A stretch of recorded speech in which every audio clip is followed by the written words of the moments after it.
Welcome to Lefty's Workshop. This week, we'll be working on the Rockwell Belt Sander.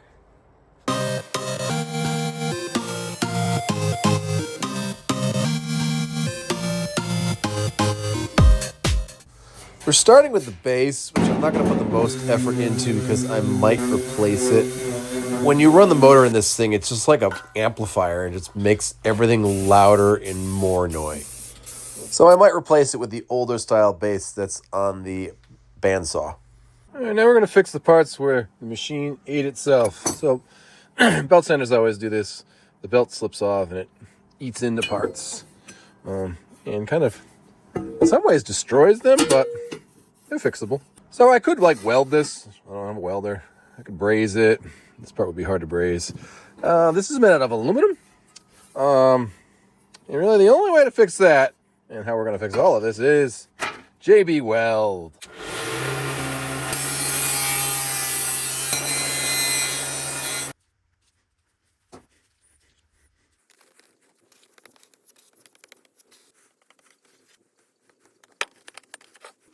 And then everything goes for a nice warm bath in the Sonic Cleaner, because that's the best way to clean it. So this is why you keep stuff. Underneath here is the leftover bits, the one I took apart that MGB transmission a while ago. And this was like a bushing or something that was on it. It's made out of steel, and it's going to be perfect to make this piece that broke last week. And then using some annoying calculations, I determined that the threads are 24 threads per inch, so I set my 97-year-old lathe up to cut 24 threads per inch. Right, here's the setup. This is a steady rest. It allows me to cut something that's pretty long, far out from the chuck. I didn't want to destroy this piece, because I'm sure I could have a use for it again in the future, so we're going to have it in here, and it also gives me practice setting up a steady rest. I'm going to cut this piece about 3 times longer than the original so I have something to grip on and when I take it out, and I won't have to hammer it out like last time. So we're just going to cut this down to 400 thousandths and then cut threads.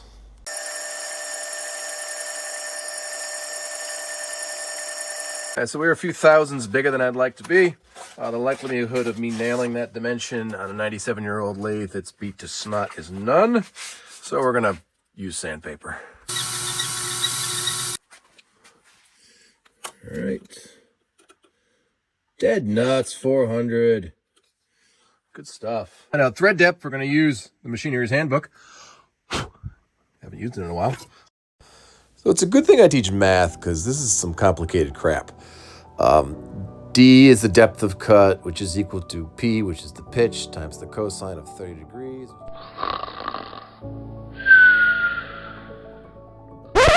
All right, so some basic thread cutting math. This is the threads you have here. P is the distance between the peaks, and D is the depth of cut. That's the number I'm trying to find here. And according to the Machinery's Handbook, after I do a whole lot of math, the depth of cut is equal to 0.866 divided by, in this case, 24, because that's how many threads I want. All right, so according to the math, the depth of thread needs to be 36 thousandths, which is about that much. All right, so we're cutting 24 threads per inch. Right-hand thread, we have it all ratchet blued up. We have just touched off. We're going to do what's called a spring cut. We're going to test it and see if it's the right amount. We got our lathe is going the right way. 24 threads, that's up. We're in back gears. Let's cut some gears. Cut some threads. So it's a very slow process, and it takes a lot of patience. But I really like it. It's sort of like driving to clear your head. You know, you got to put all your focus into doing this one thing so you don't rip off your finger. But in the end, you get something that works, and that's cool. If you get it, you get it. That looks great. Now we're just going to cut off a little bit of these threads.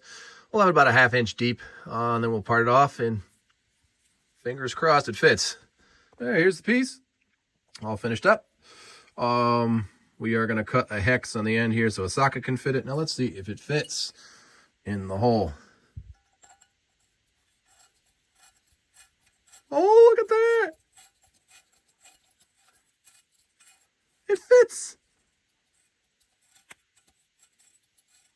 Yeah! Now you get an epic assembly montage.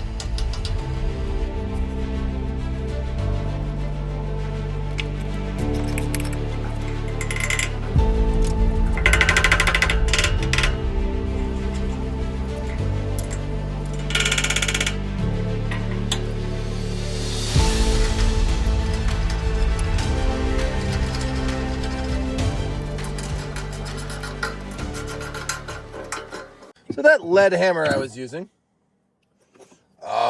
must not be as soft as I thought it was, because it kind of messed up the threads on this end, and it mushroomed out this end. Good thing I have a lathe.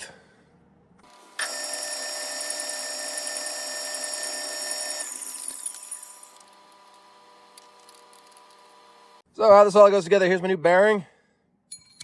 That just goes there. And this bolt, see how it's got a little finish on it? That goes toward the bearing. And that locks the bearing on the shaft. As I drive it in, it won't pop out. And it's going to drive through the bearing that goes here on the other side. And then this spacer goes over it. And then this nut goes on this side. And then I assemble the lower main shaft and the drum. And I just drive it in. Of course, I use the same hammer that messed it up before, but this time with a piece of wood in the middle. Then there's a little retainer, which of course I lost and had to make another one of. And then the two halves of the drum, which I believe are made out of zinc. They're much heavier than aluminum. Of course, whenever you get something like this put together, you gotta give it a spin. Yes, it feels good. And then I assemble the platen, which is where the sandpaper rides over. And I gotta say, this whole machine is definitely no piece of German engineering. It's barely a piece of American engineering. Nothing fits. It all needs to be adjusted and jiggled and wiggled and made to fit. It's like British engineering. If you've ever worked on an old British car, you know what I mean. It looks nice, but everything needs a little bit of extra love to make work properly. Next up is this thing. It's kind of annoying to put on because some of the screws are visible, and I have to bend it back like this to get the other ones. Actually, bend it back all the way. That works nicely. This is another example of its fiddliness. This dust collector piece here, it's supposed to fit into a groove in that little lower piece of tin there, and it does not fit. You got to jiggle it and move it and move everything. It's just annoying. This looks like crap. Let's fix it.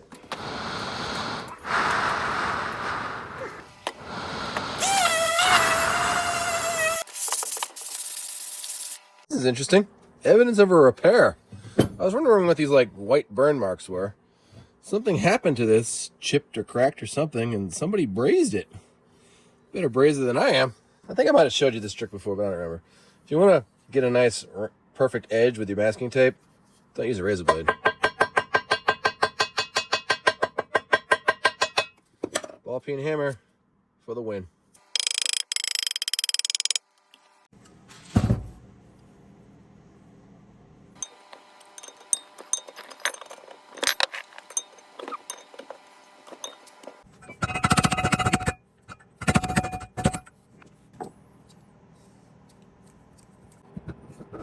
Putting the motor back together is pretty straightforward. You just do the opposite of what you did before.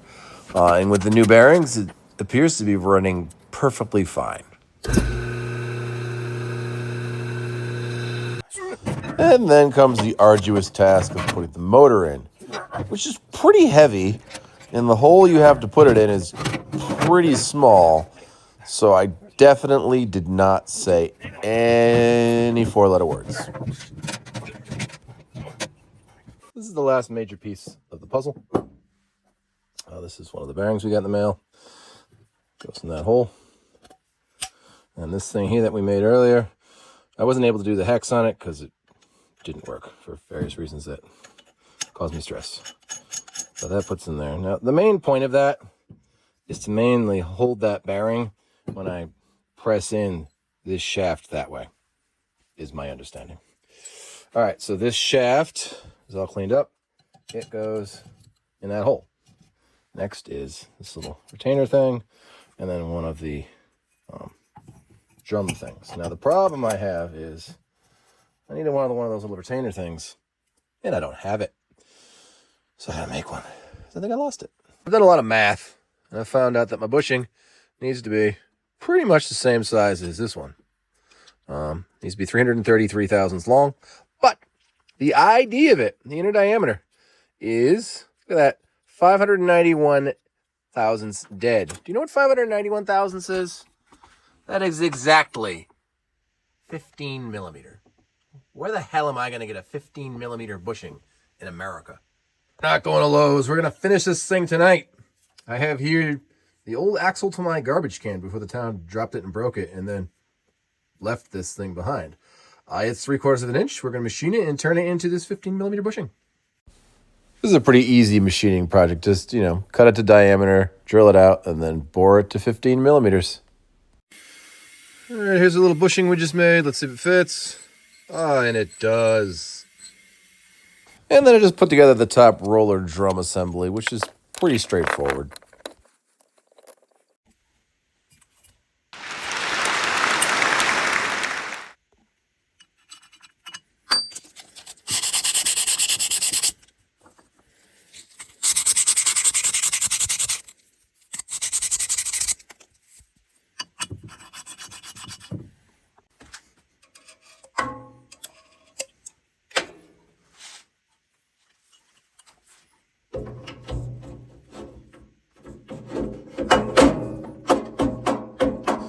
Putting the paper on is a somewhat tedious task, especially if you don't remove all the dust ducting guards and everything like that, which, who wants to do that? Here I am adjusting everything. The knob on the back adjusts how tight the paper is, and the knob on the left side of the screen adjusts how parallel the top roller is to the bottom roller so that the paper doesn't fall off. All right, preliminary run. Let's see if it works.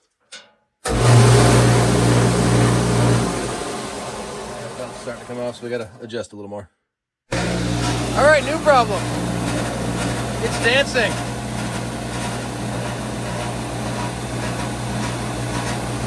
It's a lot of vibration.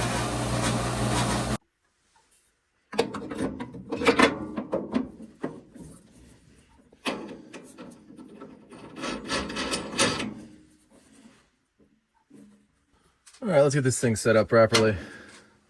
It's actually really easy. You just undo this knob. Put the thing there. I didn't like that. There we go. All right, let's experiment.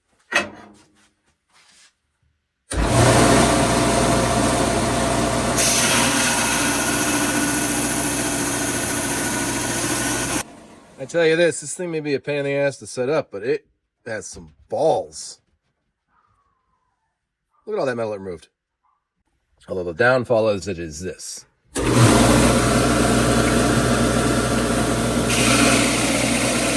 doesn't exactly stay into the system. But look at this. This is all real time. It is removing so much metal so quickly that as much of a pain in the butt it is to set up, I can't deny how good it is.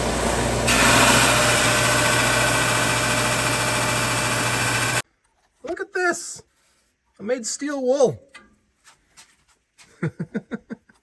So that is the Delta Rockwell belt sander. I know it has a couple of foibles and some things that I'd like to fix in the future, but it certainly removes a lot of material very quickly. So I'm very pleased with that. So thanks for watching. Please remember to like, subscribe, and share, and I'll see you next week.